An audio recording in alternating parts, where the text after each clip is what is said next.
At T-Rex Arms, we talk a lot about tools for preparedness. That's why we make slings for carrying rifles, holsters for carrying handguns, etc. But there is another tool. I don't think we've ever really talked about it, but it is one of the most useful that you could have. It is not a super advanced pair of AI glasses. It is something that you can get at your humble local feed store. It is the chainsaw.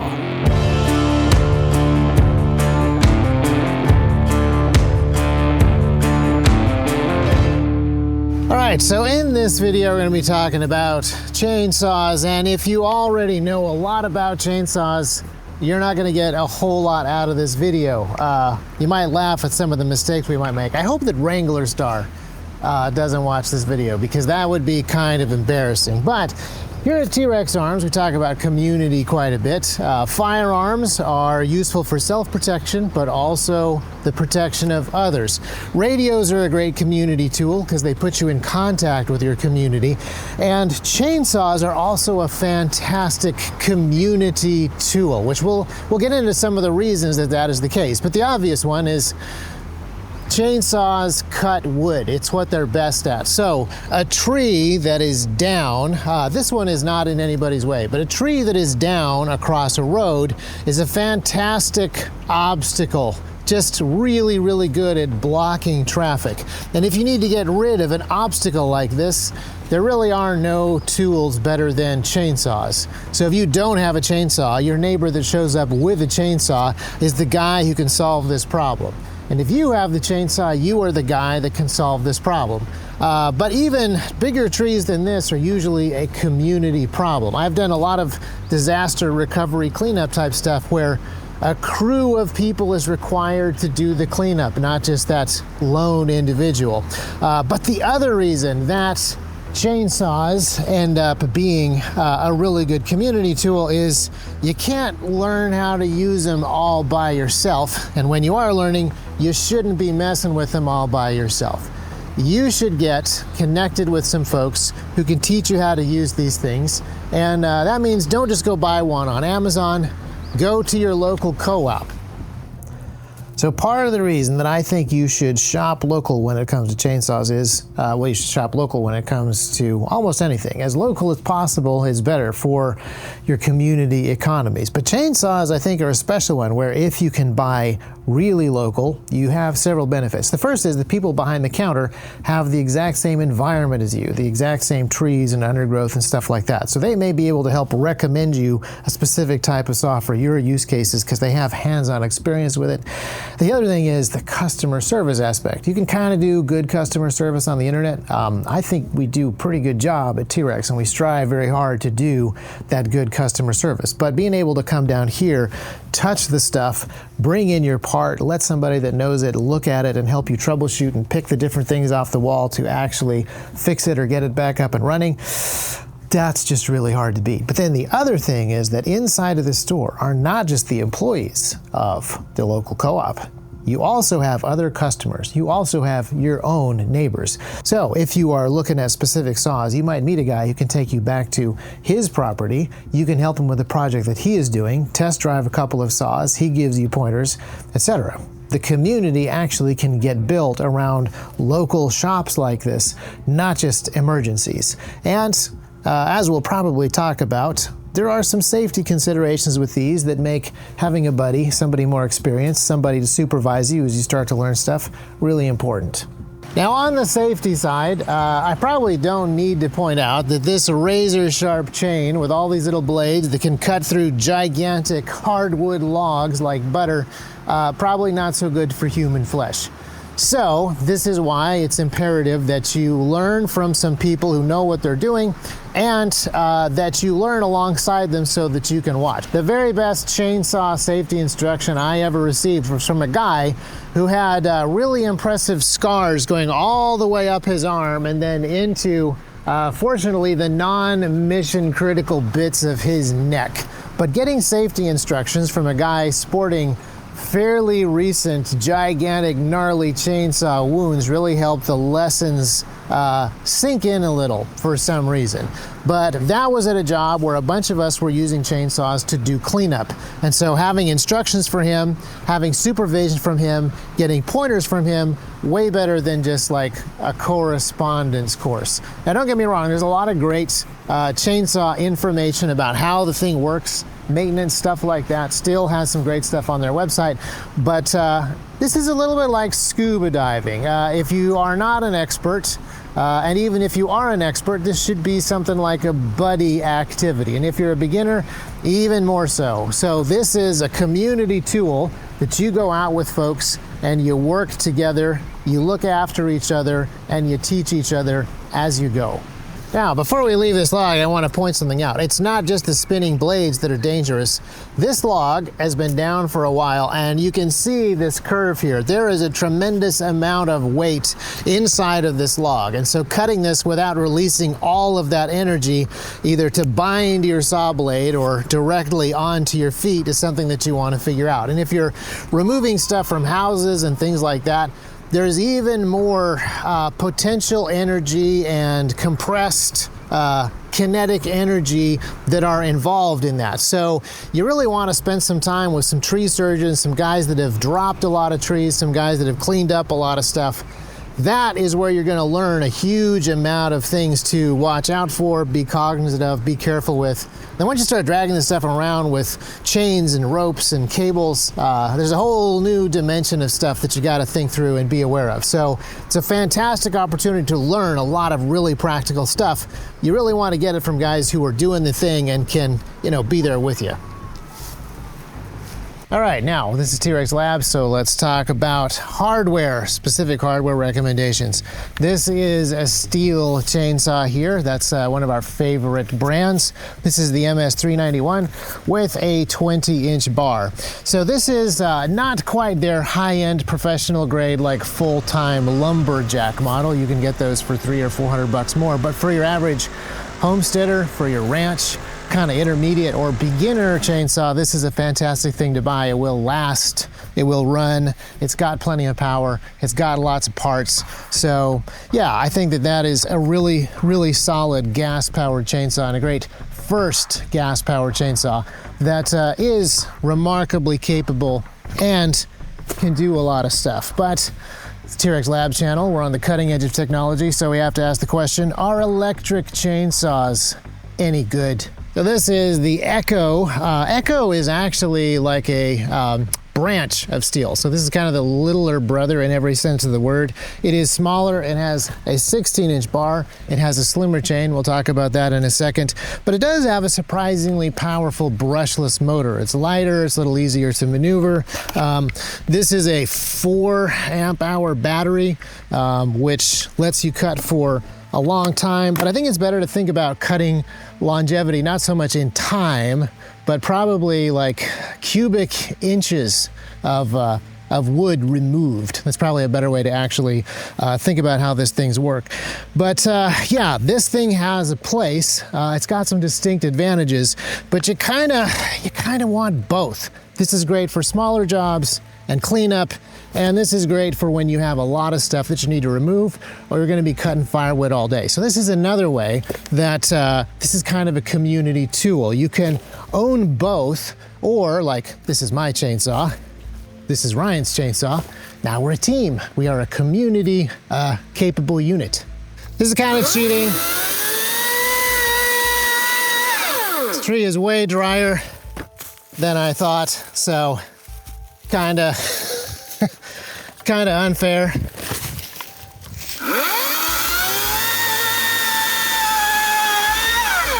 To get the idea, pretty high torque motor. That thinner chain goes quick through this dry stuff real fast. So functionally, these things are gonna look and feel and even balance pretty much the same way. But this bar here is so much smaller on this one, but also the chain is just so much narrower. And this is kind of a cheat the motor is having to remove considerably less wood, so you get more battery life out of it with that narrower kerf, but it binds a lot easier. This thing just powers through a bunch of stuff, and it has more power, and it can run all day, and then you can just put more fuel in it and run it all the time. So yeah, they both have their place. And in some ways, this one is a little bit safer. I love running the electric chainsaw when I'm doing small jobs with my kids because it's quieter. And then as soon as I stop cutting, it's completely silent, it's completely stopped. So when I'm working with my kids, I want to hear what's going on, but also they're very small, so I'm cutting small stuff. And this thing does cut small stuff all day. On a live tree, this is going much slower.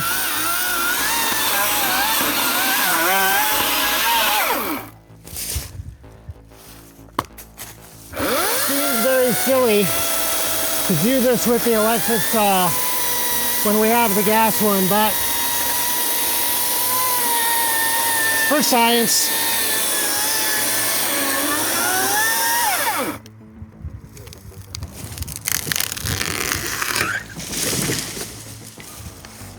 Definitely works. Definitely slower. Now I will say I originally got this to be part of my car kit to do some kind of like cleaning up roads after storms, stuff like that. And to be honest, it falls short there. This battery has the power to cut through maybe one medium-sized tree and cut it into like 3 or 4 human draggable sections, and then it's done. And these batteries are too expensive for me to have a pile of them in the car. There's only 18 650s in here. I had one go bad and took it apart, so this isn't my favorite like keep it in the car forever for cleanup jobs tool, but it is smaller, it is lighter. Because it's electric, it smells a little better or worse depending on how much you like two-stroke engine fuel as the new car smell. But it does still leak bar oil everywhere, just like a proper chainsaw does. So it needs to be in a bin if you do have this in your car all the time. But it doesn't quite do the community cleanup job ready to handle everything the way that this does. So having a bin with this and all of your accessories in it so that you can contain spills and smells and stuff like that, either in the back of your truck or whatever, very, very handy. It prepares you for a tremendous amount of community cleanup and disaster response capability, along with some other stuff that you should probably have with it. So first and foremost, you're gonna wanna have your scrinch. This is the do-it-all tool that your chainsaw must have. And you will lose this if you're not careful. This is Ryan's, because mine is lost. Once again, I wanna give a shout out to Wrangler Star.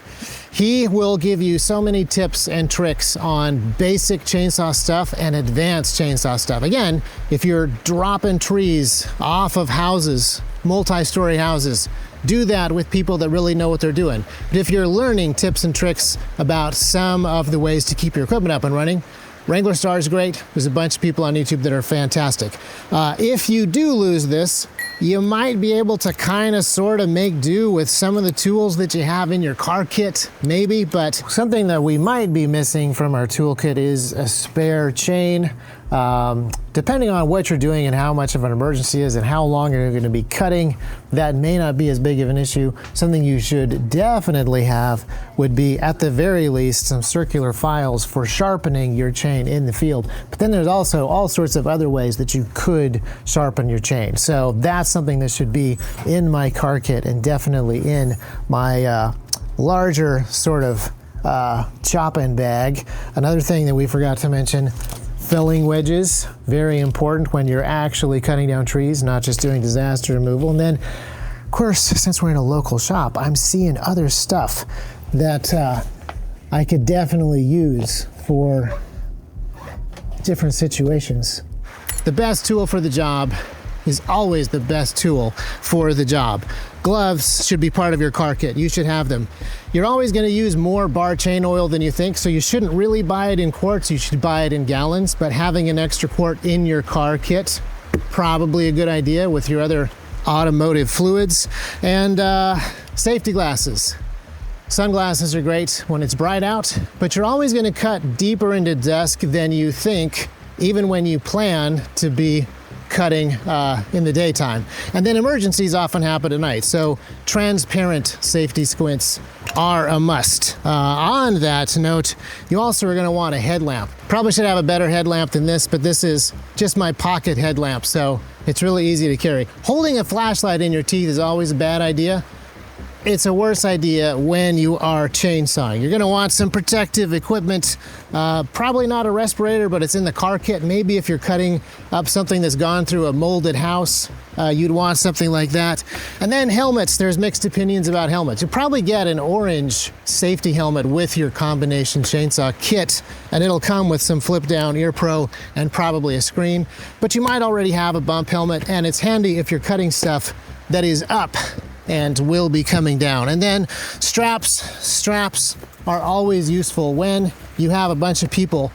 You can get more guys pulling on something that's hard to get to with straps. And then medical, because even when you are prepared, you have all your stuff, you have your team, things can still go wrong. And I just realized that T-Rex Arms just released the Med T, a brand new med kit that would be perfect for this. But I forgot to bring one with me. This is the North American Rescue Kit that just lives in my car. It has 2 tourniquets, so it is great for chainsawing. Most of this stuff should be in your car kit already, whether you have a chainsaw or not. Definitely should be part of your chainsaw kit. Oh, and then I would point out, if you do go out to chop firewood or do whatever by yourself, you don't have a buddy with you, the Garmin devices that let you hit the little SOS button might be handy. Again, should be part of your existing kit, should come with you when you do dangerous stuff. And then you're probably wondering about chainsaw chaps. I think chainsaw chaps are quite important, but you'll notice they're not actually part of my kit. I do have a question. The chainsaw chaps, the way they work is not just that they are armor, they are strands of aramid fibers that snarl the blade and stop it immediately when it starts to cut through the chaps, which is brilliant. But now I'm curious to know if the motorcycle chains that are also Kevlar or other aramid fibers might not do the same thing with chainsaws. Now, I should probably say on the subject of hearing protection, you are supposed to have hearing protection when cutting with a saw. The gas saw is very loud. Even the electric saw, over time, hearing damage is kind of cumulative. So it doesn't have to be the highest possible NRR hearing protection. It doesn't have that high pressure pulse wave that a firearm does, but it is a pretty high level of decibels. So you may be able to get by with the Bluetooth earbuds that you already have in your pocket or part of your kit. Those definitely will dampen some stuff. Even if they're not, safe to use with firearms, they could be helpful. But you've got to resist the temptation to listen to audiobooks or podcasts, because you need to be able to hear what's going on around you. If people are walking up behind you, if the tree that you're cutting is starting to crack, you want some situational awareness when you're cutting. And then also, the hearing damage is cumulative, so loud sawing, loud music at the same time, not great. So these are probably really good if you use them passively in an emergency. Now, if you live in Arizona or New Mexico, you might be wondering why I'm talking about roads blocked by trees so much, but these are some of our roads. And this might give you the picture. We're in tornado territory here as well, but it doesn't have to be a tornado. It could just be regular wind that brings these trees down across this road. And some of these little roads here are the only ways in and out of little hollers and valley communities. So clearing the road is important more often than you might think. I didn't even pick this road as a particularly good example. It's just a road. They're all kind of like this. There's another thing that a chainsaw gives you above and beyond just keeping the roads clear and helping people with disaster cleanup, and that is firewood. Now, you can do this without a chainsaw. Our forebears used axes and hand saws and open fireplaces to survive brutal winters, but a modern wood-burning stove and a chainsaw gives you so much more efficiency. And that's just something that should not be forgotten. If you have a chainsaw and a wood-burning stove in the dead of winter, you have the ability to keep your house warm. You can get water out of this creek here, you can boil it on the stove, and you have clean water to drink. If you can boil water on the stove, you can also cook on the stove. So you are remarkably energy independent at that point. Of course, it helps you live in Tennessee, where we have infinite fuel for wood-burning stoves, and we'll never run out, but I can imagine. Now, I do really like a good forestry axe. There's a lot of stuff that you can do with an axe. It's cheaper, less maintenance.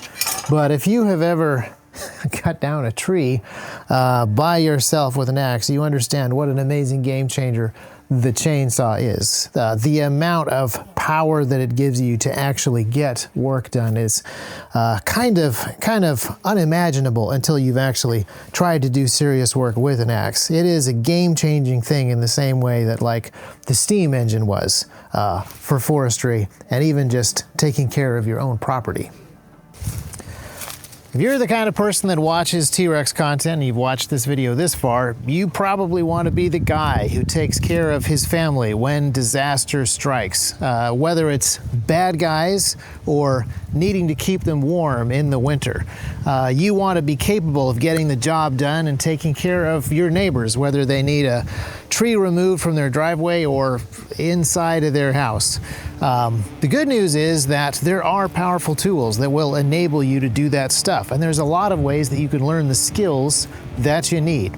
And around here anyway, that disaster season is coming. We're gonna get rains, we're gonna get storms, springtime is gonna be tornado season, and we wanna be ready for this stuff.